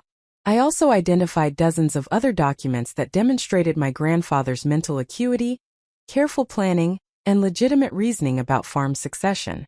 The evidence I was accumulating would make Marcus's lawsuit far more difficult to win than he apparently anticipated when filing his complaint based on assumptions about elderly confusion and granddaughter manipulation. As evening approached, I walked the property boundaries in the fading light, needing to reconnect physically with the land at the center of the legal battle. I visited the eastern fields where heritage wheat and oats would be planted next spring, walked through the prairie hillsides where native grasses and wildflowers lay dormant awaiting spring emergence, stood beside Deer Creek listening to water flowing over ancient limestone, and returned to the farmstead as darkness settled over the landscape. The stars emerged brilliantly in the rural sky far from city light pollution, the same stars my grandfather had observed through decades of farm work timed to natural rhythms. I thought about his hands working this soil for 50 years, about his eyes watching crops grow through countless seasons, about his mind accumulating the knowledge that had made this farm a thriving sustainable ecosystem. I thought about his trust that I would fight to preserve what he had built and his confidence that I possessed courage sufficient for the battle ahead. Standing in the farmyard where I had spent the happiest times of my life, I made a commitment that went beyond simply defending a will in court. I pledged to honor my grandfather's legacy not just by winning the lawsuit but by continuing his farming work, by maintaining the sustainable practices he had perfected, by preserving the heritage varieties he had collected, and by ensuring his farm remained a living demonstration that alternative agricultural approaches could succeed despite institutional and cultural opposition. The lawsuit Marcus had filed represented an attempt to erase my grandfather's life work by converting his carefully stewarded land into industrial commodity production. Defending against the lawsuit meant protecting not just my inheritance, but also the broader values my grandfather had lived by, and the agricultural knowledge he had accumulated. The fight would test my resolve and resources, but surrendering was never an option I could consider without betraying everything my grandfather had trusted me to defend. I returned to the farmhouse as full night settled over the property, turning on lights in the empty rooms and beginning the work of sorting through documents that would form my legal defense. The filing cabinets held stories of 5 decades of careful farming, evidence of a clear mind making deliberate choices, and documentation of reasoning that would prove far more compelling than my family's accusations of manipulation and diminished capacity. My grandfather had prepared for this battle even if I had not fully recognized his preparation until beginning this detailed review of his records. The path forward would demand everything I could give in terms of time, energy, and financial resources. The legal battle would consume months or possibly years, would strain my consulting work and personal life, and would permanently rupture already fragile family relationships. But the alternative, allowing my family to destroy what my grandfather had spent his life building, represented a betrayal I could never accept or forgive in myself. As I worked late into the night photographing documents and organizing evidence, I understood that this fight was about far more than property or money. This fight was about honoring the trust of someone who had seen my true character when others could not, about defending values that transcended financial calculation, and about proving that sustainable agriculture and land stewardship deserved protection even against family members who measured worth exclusively in market terms.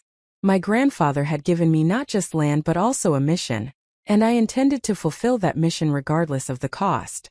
Marcus Chen had always possessed an aggressive confidence that exceeded his actual accomplishments, a personality trait our parents had cultivated deliberately through years of praise for competitive behavior and dismissal of any setbacks as temporary obstacles to inevitable success.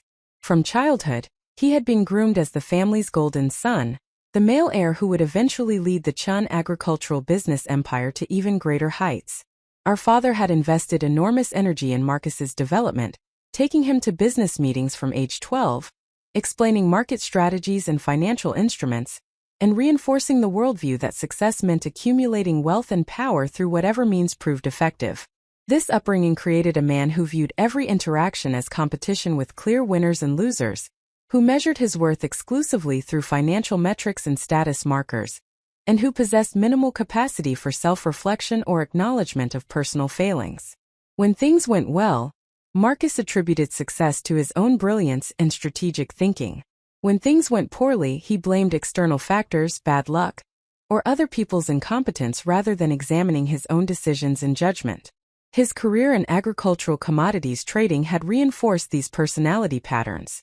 The trading floor rewarded aggressive risk-taking, quick decisions, and absolute confidence regardless of whether that confidence was justified by actual market knowledge.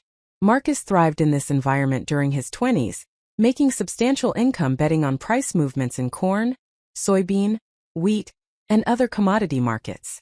He developed a reputation as a bold trader willing to take large positions based on his market analysis, and for several years his aggressive strategies generated impressive returns. Our parents celebrated his success enthusiastically, holding up Marcus as the exemplar of what Chen children could accomplish when they embraced business realities and pursued wealth creation seriously. My father frequently contrasted Marcus's substantial income with my modest consulting earnings, using the comparison to reinforce his narrative that I had wasted my education and potential on impractical idealism, while Marcus had embraced the real world and prospered accordingly. These comparisons hurt despite my attempts to remain indifferent to my family's evaluation metrics, since some part of me continued seeking parental approval even while intellectually rejecting their definition of success. The first significant crack in Marcus's self-assured facade appeared approximately 5 years before our grandfather's death, when a series of poorly timed trades resulted in substantial losses. Marcus had bet heavily that commodity prices would rise based on weather forecasts predicting drought conditions across the Midwest. When actual weather patterns proved milder than forecasted, prices declined rather than increased, and Marcus's large positions generated losses exceeding $400,000. The losses wiped out 2 years of accumulated gains and required him to inject additional capital to meet margin requirements and maintain his trading account. Marcus responded to this setback not with careful analysis of what had gone wrong, but with doubling down on aggressive risk-taking to recover losses quickly. He took even larger positions in increasingly complex derivative instruments, betting on price relationships between different commodities and market timing, rather than fundamental supply and demand analysis. This approach generated some short-term gains that Marcus celebrated as vindication of his strategies, but the underlying pattern remained dangerously speculative. Our father, rather than expressing concern about Marcus's risk-taking, provided financial support to cover the losses and encouraged his aggressive approach. Dad viewed the trading losses as tuition in the school of business experience, inevitable costs of learning to operate successfully in high-stakes financial markets. He loaned Marcus money to replenish his trading capital and continued promoting Marcus's career as evidence of Chen family business acumen, apparently preferring to ignore warning signs rather than acknowledge that his golden son might be making serious mistakes. The second major financial crisis arrived 3 years later, when Marcus invested heavily in a restaurant venture with college friends who claimed restaurant industry expertise. The concept involved an upscale farm-to-table establishment in downtown Des Moines targeting professional clientele, willing to pay premium prices for locally sourced seasonal cuisine. Marcus saw the investment as diversification beyond commodities trading, and an opportunity to leverage the Chen family's agricultural connections to secure favorable supplier relationships. The restaurant opened with considerable publicity and strong initial customer traffic driven by curiosity and marketing hype. However, the operation struggled almost immediately with fundamental challenges including inadequate kitchen management, inconsistent food quality, supplier reliability issues, and cost structures that made profitability nearly impossible at achievable price points and customer volumes. Within 6 months, the restaurant was burning through cash at alarming rates, requiring additional capital injections to continue operating. Marcus invested progressively more money attempting to rescue the failing venture, convinced that success remained just around the corner if they could overcome current difficulties. He pressured our father to invest as well, arguing that the Chen family's reputation was now attached to the restaurant, and that allowing it to fail publicly would damage the family business image. Dad ultimately invested substantial funds in the struggling restaurant, motivated partly by concern about reputation, but primarily by unwillingness to acknowledge that Marcus had made a catastrophic business decision. The restaurant closed after 14 months of operation, having consumed more than $600,000 in invested capital with no prospect of recovery. The closure generated local news coverage and public discussion about failed restaurant concepts, creating exactly the kind of negative publicity Marcus had warned would occur if they allowed the business to fold. The financial loss was severe for Marcus personally, but the public nature of the failure wounded his pride even more painfully than the monetary damage. Marcus's response to the restaurant failure revealed troubling patterns in his character. He blamed everyone involved except himself, including his business partners who allegedly had misrepresented their restaurant experience, the executive chef whose culinary skills proved inadequate, the local food suppliers who could not meet quality standards, and even customers who failed to appreciate the sophisticated dining experience being offered. He never acknowledged that his own due diligence before investing had been superficial, or that his decision to continue pouring money into an obviously failing venture had been irrational. Our parents enabled this blame deflection by agreeing that Marcus had been let down by incompetent partners, and that the restaurant's failure reflected poorly on Des Moines dining culture, rather than on their son's business judgment. They continued describing the experience as valuable learning, rather than as evidence of serious problems with Marcus's decision-making processes and risk assessment capabilities. This familial support system prevented Marcus from developing any capacity for genuine self-reflection or acknowledgement of personal responsibility for bad outcomes. The restaurant failure marked the beginning of a 3-year period, during which Marcus's financial situation deteriorated progressively despite his continued employment as a commodities trader. He had taken substantial personal debt to fund the restaurant investment after exhausting his trading account reserves and borrowing from our father. His trading performance remained inconsistent, with periods of modest gains followed by larger losses that prevented him from rebuilding capital reserves or paying down debt. He maintained an expensive lifestyle including luxury apartment, sports car, and social spending that consumed his income and prevented debt reduction, even during profitable trading periods. Marcus began requesting loans from family members with increasing frequency and urgency. He borrowed substantial sums from our father multiple times, always promising imminent trading profits that would enable repayment, but never actually generating the promised returns. He approached Jennifer for loans as well, using their sibling relationship to pressure her into providing funds despite her husband's concerns about Marcus's financial stability. He even attempted to borrow from Melissa, though her more limited resources and her husband's firm refusal prevented significant transfers. During this period, Marcus renewed his campaign for me to sell Grandpa's farm with an intensity that seemed disproportionate to any legitimate concern about my financial welfare. His suggestions about selling the property became increasingly frequent and insistent during family gatherings and private communications. He sent me listings for comparable agricultural properties that had sold for substantial sums, accompanied by detailed calculations showing what my share would be if we sold Grandpa's farm and divided proceeds among all grandchildren equally. He argued that continuing to operate a small diversified farm made no economic sense when the land value could be converted into investment capital generating much higher returns. I recognized that Marcus's persistent pressure about the farm reflected his own financial desperation rather than any genuine concern about my interests. Selling Grandpa's property and dividing proceeds would provide Marcus with several $100,000 that could address his debt problems and replenish his depleted trading capital. The fact that such a sale would destroy everything our grandfather had built and violate his explicit wishes about the farm's preservation seemed entirely irrelevant to Marcus compared to his need for cash. His financial desperation intensified during our grandfather's final year.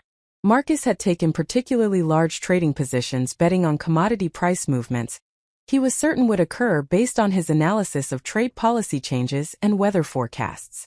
When prices moved in the opposite direction from his predictions, his positions generated losses exceeding $200,000. The losses left him in an untenable financial situation with substantial debt, negative net worth, and no clear path toward recovery given his inconsistent trading performance. Our parents provided another substantial loan to prevent Marcus from defaulting on obligations and potentially losing his trading position. However, even Dad's patience was beginning to wear thin after years of repeated bailouts. He imposed conditions on this latest loan, including requirements that Marcus reduce personal spending, focus exclusively on conservative trading strategies rather than aggressive speculation, and develop a concrete plan for debt repayment and financial stabilization. These requirements represented unprecedented acknowledgement from our father that Marcus's financial difficulties resulted from poor judgment rather than merely bad luck. The final family dinner before I departed for Peru to conduct research on Incan agricultural methods occurred approximately 8 months before our grandfather's death. Marcus arrived late and obviously intoxicated, having apparently been drinking before the meal.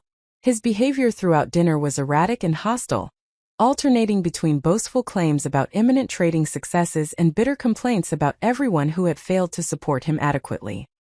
He drank heavily during the meal, becoming progressively more belligerent as the evening progressed.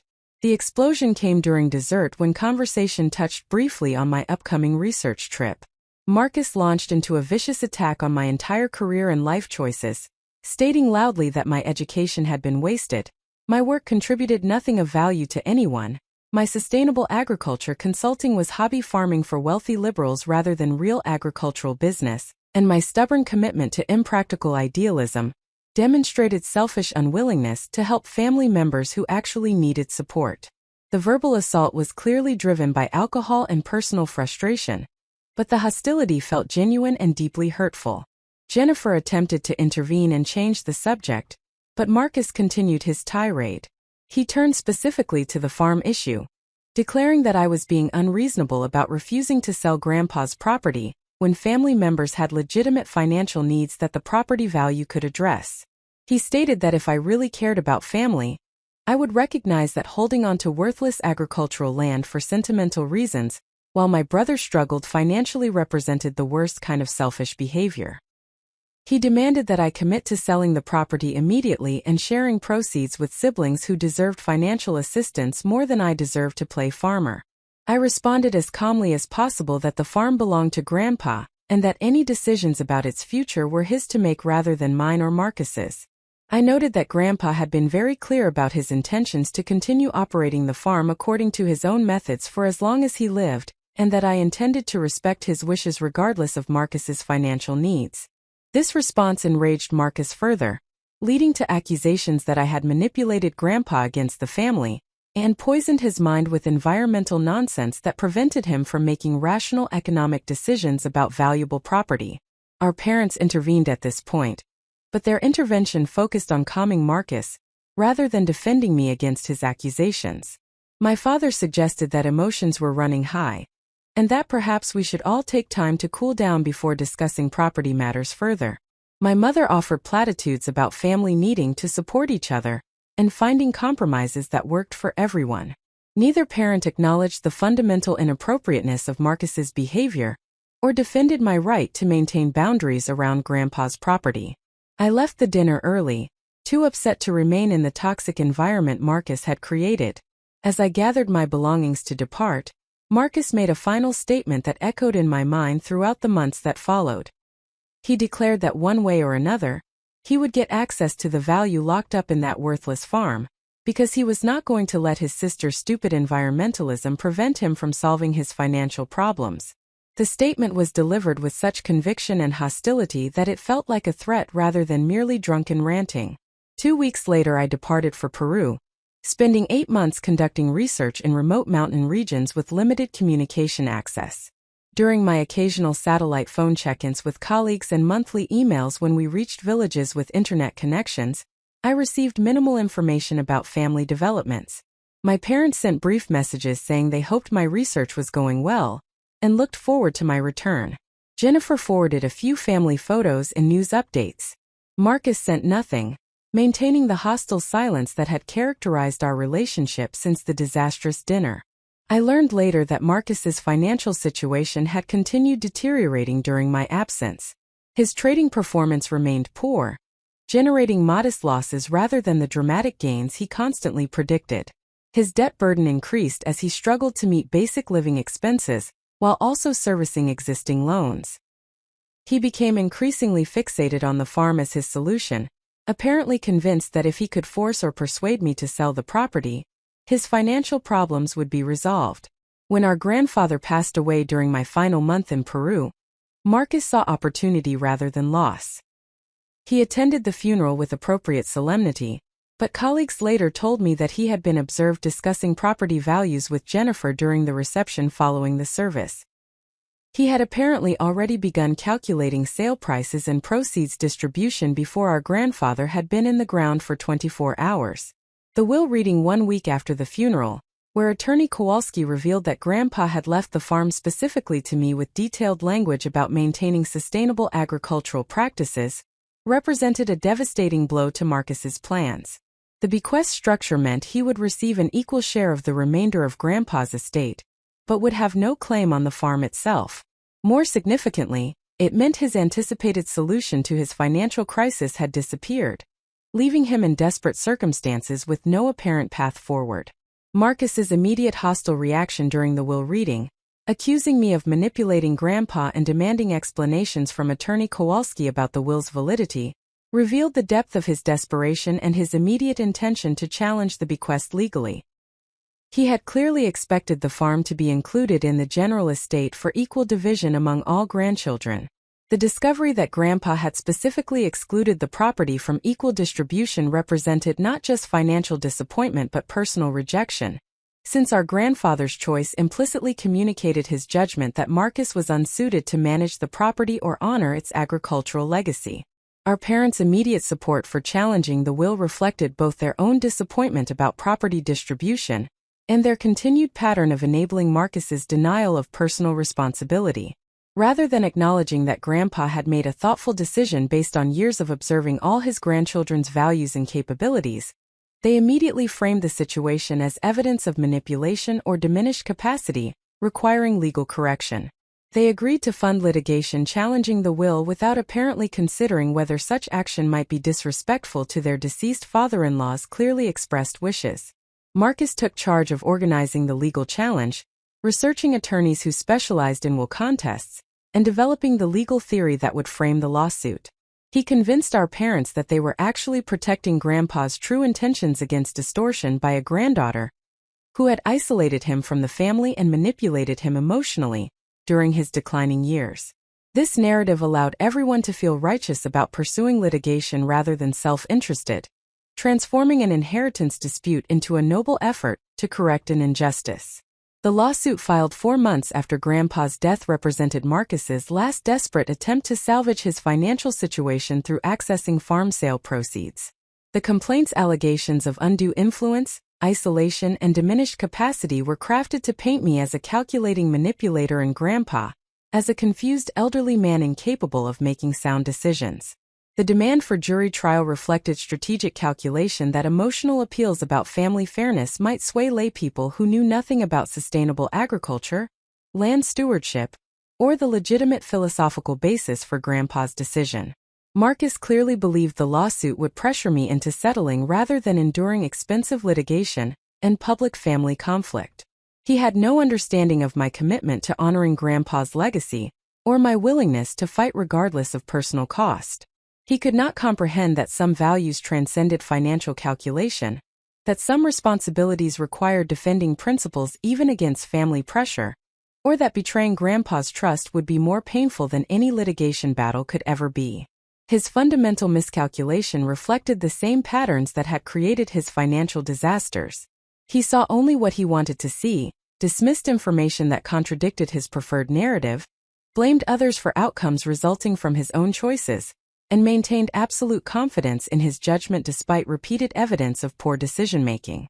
The lawsuit represented one more aggressive gamble by a man who had never learned from previous failures, and who remained convinced that his problems resulted from bad luck and other people's shortcomings, rather than from his own character flaws and judgment errors.